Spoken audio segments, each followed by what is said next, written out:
Friends, myself Garima Sharma from Aryan publication. Friends, आज के इस वीडियो में मैं आपके लिए लेके आई हूँ central selection board of constable के द्वारा निकाली गई बिहार पब्लिक फॉरेस्ट गार्ड की 484 वैकेंसीज।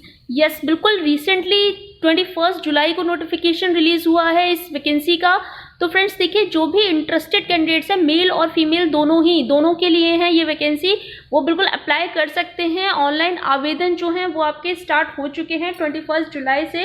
और क्या प्रोसेस है आज की इस वीडियो में हम डिस्कस करेंगे, किस तरीके से आप अप्लाई कर सकते हैं, क्या करना होगा, क्या एलिजिबिलिटी क्राइटेरिया है और किस तरीके से आप अप्लाई कर सकते हैं और सिलेक्शन प्रोसेस क्या है। तो वीडियो को एंड तक जरूर देखिएगा, जो भी इंटरेस्टेड कैंडिडेट्स हैं, मेल और फीमेल दोनों ही। तो फ्रेंड्स, सबसे पहले बात करते हैं इस भर्ती की। जो ये भर्ती निकली है ये पर्यावरण, वन एवं जलवायु परिवर्तन विभाग बिहार सरकार में वन रक्षी के लिए निकली है, यानी कि फॉरेस्ट गार्ड के लिए, जिसपे मेल और फीमेल, महिला या पुरुष में से कोई भी कैंडिडेट्स क्या कर सकते हैं, आवेदन कर सकते हैं। तो आवेदन देखिए जो स्टार्ट हुए हैं वो आपके हो चुके हैं 21 जुलाई 2020 से, और जो इसकी आखिरी तिथि है, अंतिम तिथि जो है वो है 4 सितंबर 2020। तो फ्रेंड्स, ये तो बात हुई भर्तियों की कि कितनी भर्ती है, 484 पोस्ट के लिए ये वैकेंसी निकली है। अब हम बात करते हैं कि किस तरीके से ये जो वैकेंसीज है वो कैटेगरी वाइज इन्हें किस तरीके से रखा गया है, किस तरीके से कैटेगराइज किया गया है अलग अलग वर्गों के लिए। तो सबसे पहले आपको कोई भी इंफॉर्मेशन चाहिए तो जो ऑफिशियल वेबसाइट है central selection board of constable की www.csbc.bis.nic.in पे आप लॉगिन करके देख सकते हैं, नोटिफिकेशन इंफॉर्मेशन देख सकते हैं।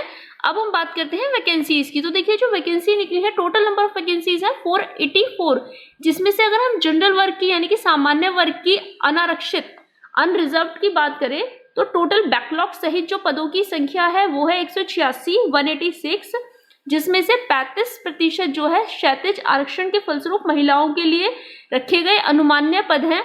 वो टोटल है कितने, 58, यानी कि 35% किसके लिए रखे गए हैं यहाँ पे, महिलाओं के लिए। तो टोटल जो पोस्ट सीट्स महिलाओं के लिए है वो है 58। अब बात करते हैं इकोनॉमिकली वीकर सेक्शन की, यानी कि आर्थिक रूप से कमजोर वर्ग की। तो इन वर्गों के लिए जो टोटल बैकलॉग सहित पदों की संख्या है 41 है, और जो 35% क्षैतिज आरक्षण के फलस्वरूप महिलाओं के लिए अनुमान्य पदों की कुल संख्या है 12। अब बात करते हैं अनुसूचित जाति यानी कि शेड्यूल कास्ट की। तो यहाँ पे पदों की कुल संख्या है बैकलॉग सहित 72, और जो 35% महिलाओं के लिए है वो है 25। अनुसूचित जनजाति की अगर हम बात करें तो पदों की कुल संख्या है बैकलॉग सहित 7 और महिलाओं के लिए है 2। इसी के साथ बैकलॉग पदों की जो संख्या है वो 2 है। अब बात करते हैं अत्यंत पिछड़ा वर्ग, यानी कि इसके लिए जो पदों की कुल संख्या है बैकलॉग सहित वो है 46। 35% क्षैतिज आरक्षण के फलस्वरूप जो महिलाओं के लिए अनुमान्य पद हैं वो है 17। ये तो बात हुई किस कैटेगरी के लिए, यानी कि किस वर्ग के लिए कितनी कितनी नंबर ऑफ सीट्स रखी गई हैं। इसी के साथ आगे बढ़ते हैं। अब बात करते हैं पिछड़े वर्ग की। देखिए पिछड़े वर्ग के लिए जो कुल पदों की संख्या दी गई है वो 125 है, महिलाओं के लिए 17 है और बैकलॉग के लिए 71 है। पिछड़े वर्ग की महिला के लिए 7 सीट रखी गई हैं। अब हम बात करते हैं कुल पदों की संख्या जो है सामान्य प्रशासन विभाग बिहार के पत्रांक 25-26 दिनांक 18/2/2016 के आलोक में राज्य के वैसे स्वतंत्रता सेनानी यानी कि एक्स आर्मी ऑफिसर जिन्हें केंद्र सरकार द्वारा पेंशन स्वीकृत है कि उनके जो बच्चे हैं यानी कि उनके ग्रैंडसन, पोता पोती, नातिन नातिन के लिए आरक्षित जो कुल पदों की संख्या दी गई है वो दी गई है यहाँ पे 9। तो ये तो बात हुई नंबर ऑफ सीट्स की कि किस कैटेगरी के लिए कितनी सीट्स रखी गई हैं। अब हम बात करते हैं देखिए कट ऑफ डेट की। तो जो कट ऑफ डेट है जिसके अकॉर्डिंग हर कैंडिडेट की एज, एजुकेशनल क्वालिफिकेशन को रखा जाएगा, यानी कि और या फिर इसके अलावा जो भी कैंडिडेट गवर्नमेंट जॉब में अभी वर्किंग है, काम कर रहे हैं, उनका 3 वर्ष पूरा करने के लिए जो कट ऑफ की डेट होगी वो है 1 जनवरी 2020। तो ये डेट निर्धारित की गई है आपकी एज लिमिट के लिए भी, आपके एजुकेशनल क्वालिफिकेशन के लिए भी, और जो गवर्नमेंट जॉब में अभी भी वर्किंग है उनके 3 साल के पूरा होने की जो अवधि है उसके लिए भी। तो ये तो बात हुई कट ऑफ तिथि की। अब हम बात करते हैं देखिए आरक्षण की। तो जो आरक्षण होगा वो बिहार पद एवं सेवाओं की रिक्तियों में आरक्षण जो अधिनियम 1991 है उसके अनुसार लागू होगा। ठीक है, तो ये बात हुई रिजर्वेशन की। अब बात करते हैं इसी के साथ कि जो आपका फिजिकल होगा उसके लिए क्या रिक्वायरमेंट है, फिजिकल आपका कितना होना चाहिए, शारीरिक मापदंड।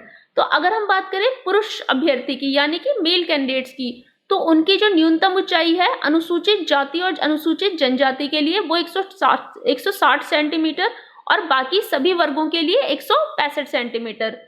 अगर न्यूनतम सीने की बात करें बिना फुलाए तो अनुसूचित जाति और अनुसूचित जनजाति के लिए 79 सेंटीमीटर और बाकी सभी वर्गों के लिए 81 सेंटीमीटर। अगर सीना का न्यूनतम फुलाव देखें तो 5 सेंटीमीटर अनुसूचित जाति और जनजाति के लिए और बाकी सभी वर्गों के लिए भी 5 सेंटीमीटर ही रखा गया है। अगर पैदल चलने की क्षमता की बात करें तो अनुसूचित जाति और अनुसूचित जनजाति के लिए 4 घंटे में 25 किलोमीटर और बाकी सभी वर्गों के लिए भी ये सेम है, 4 घंटे में 25 किलोमीटर ही चलने की क्षमता यहाँ पे देखी जाएगी। अब बात करते हैं महिला अभ्यर्थी की यानी कि फीमेल कैंडिडेट्स की। तो देखिए फीमेल कैंडिडेट्स की जो शारीरिक प्रमाप होगी, न्यूनतम ऊंचाई अनुसूचित जाति और अनुसूचित जनजाति के लिए 155 सेंटीमीटर और बाकी सभी वर्गों के लिए 160 सेंटीमीटर रखी गई है। पैदल चलने की जो क्षमता है अनुसूचित जाति और जनजाति के लिए भी 4 घंटे में 14 किलोमीटर है और बाकी सभी वर्गों के लिए भी ये सेम है, 4 घंटे में 14 किलोमीटर। तो ये तो बात हुई शारीरिक मापदंड की। अब इसके अलावा हम बात करते हैं कि सिलेक्शन प्रोसेस क्या है, किस तरीके से सिलेक्शन होगा। तो देखिए जो सिलेक्शन होगा वो आपके लिखित परीक्षा और फिर फिजिकल एग्जाम के बेस पे होगा। तो लिखित परीक्षा की सबसे पहले हम बात करेंगे। देखिए लिखित परीक्षा जो होगी आपकी उसका स्तर बिहार विद्यालय परीक्षा समिति के इंटरमीडिएट लेवल का होगा यानी कि 10+2 लेवल का। गणित और सामान्य विज्ञान के प्रश्न होंगे 10th लेवल के, यानी कि इसमें से जो भी आपके एग्जाम में सब्जेक्ट आएंगे, जो भी हम डिस्कस करेंगे, उसमें से जो आपकी मैथ होगी और साइंस यानी कि जनरल साइंस होगी वो आपकी मैट्रिकुलेशन लेवल यानी कि 10th लेवल तक की होगी और बाकी सभी विषय जो होंगे वो इंटरमीडिएट यानी 10+2 लेवल तक के होंगे। हिंदी भाषा के प्रश्नों को छोड़कर शेष प्रश्न हिंदी और अंग्रेजी दोनों भाषाओं में होंगे। बिल्कुल जो हिंदी लैंग्वेज के क्वेश्चन होंगे वो सिर्फ आपको हिंदी भाषा में दिए जाएंगे, बाकी सभी क्वेश्चंस बाइलिंगुअल होंगे। अब आपका जो क्वेश्चन पेपर होगा वो 2 घंटों का होगा जिसके 4 भाग होंगे। टोटल नंबर ऑफ क्वेश्चंस जो है यहाँ पे 100 है, जो कि किस टाइप के होंगे, ऑब्जेक्टिव टाइप के। अगर आप सही उत्तर देते हैं तो सही उत्तर के लिए आपको 4 नंबर मिलेंगे यानी कि एक क्वेश्चन जो है वो 4 नंबर का होगा। ठीक है, तो टोटल नंबर जो होंगे वो कितने होंगे, 400। अब बात करते हैं अलग अलग भागों की। जैसे कि अभी बताया था 4 भाग में आपका क्वेश्चन पेपर होगा। तो जो इसका पहला भाग होगा उसमें आपसे 30 प्रश्न पूछे जाएंगे और ये आपके राष्ट्रीय अंतर्राष्ट्रीय महत्व की सामयिक घटनाएं, भारत का इतिहास और भारतीय राष्ट्रीय आंदोलन, भूगोल, भारतीय राजतंत्र और शासन एवं आर्थिक और सामाजिक विकास, इससे संबंधित प्रश्न होंगे। अगर हम भाग 2 की बात करें तो इसमें 25 प्रश्न होंगे जो कि आपके 10th क्लास के यानी कि मैट्रिकुलेशन लेवल के होंगे। किस पे बेस्ड होंगे ये, संख्यन, आंकड़ों का निर्वचन, आंकड़ों की पर्याप्तता आदि से संबंधित होंगे। भाग 3 जो होगा आपका उसमें भी 25 प्रश्न होंगे। ये आपके सामान्य विज्ञान, पर्यावरण, पारिस्थितिकी, जैव विविधता और जलवायु परिवर्तन संबंधी सामान्य मुद्दों से संबंधित होंगे। ये भी आपका मैट्रिकुलेशन लेवल के प्रश्न आएंगे। भाग 4 की अगर हम बात करें तो इसमें हिंदी भाषा में अपने विचारों को सही रूप से प्रकट करना तथा गंभीर तर्कपूर्ण गद्य को पढ़ने और समझने की योग्यता का परीक्षण होगा इस भाग में। इसमें 20 प्रश्न हिंदी भाषा के ज्ञान से संबंधित होंगे और प्रश्न पत्रों का स्वरूप आमतौर पर निम्न प्रकार का होगा। किस तरीके से, एक तो गद्यांश को समझना, दूसरा शब्द प्रयोग तथा शब्द भंडार और जो लास्ट होगा वो होगा हिंदी व्याकरण। तो 3 तरह के प्रश्नों का स्वरूप यहाँ पे आपको मिलेगा इसके भाग 4 में।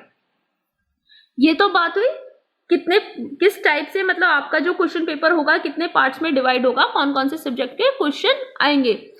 अब बात करें अगर आप डिटेल्ड में सिलेबस देखना चाहते हैं तो सिलेबस आप वेबसाइट जो है उस पर जाके देख सकते हैं, www.cshc.bih.nic.in पे जाके वहां पे आपको कंप्लीट सिलेबस मिल जाएगा।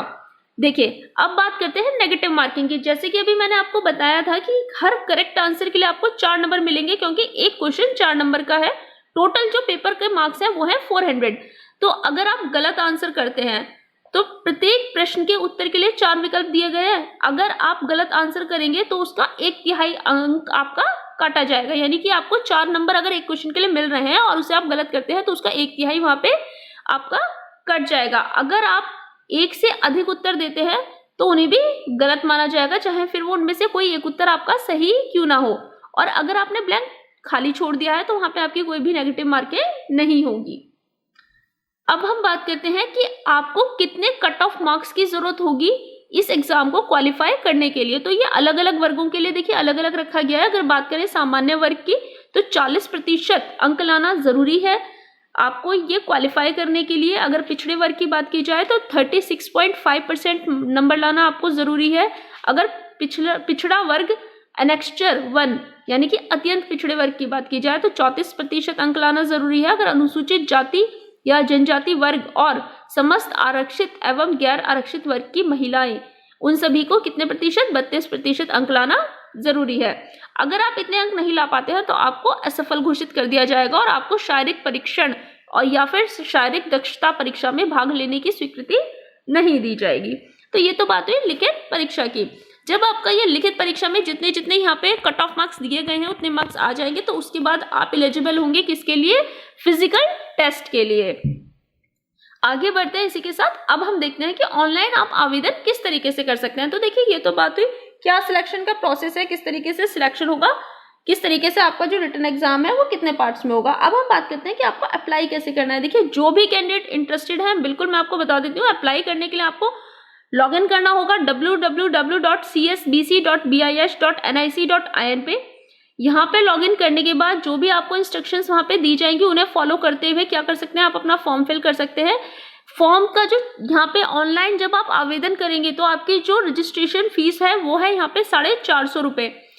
ये जो 450 रुपये फीस है ये आपकी अत्यंत पिछड़ा वर्ग, आर्थिक रूप से कमजोर वर्ग और अनारक्षित वर्ग, इन सभी वर्गों के लिए है। अगर बात करें अनुसूचित जाति, अनुसूचित जनजाति के अभ्यर्थियों के लिए तो उनके लिए जो आवेदन शुल्क होगा वो होगा 112 रुपये। तो आपको वहाँ पे ये शुल्क भी ऑनलाइन पेमेंट करना होगा जो कि आप net banking, credit, debit card के माध्यम से कर सकते हैं।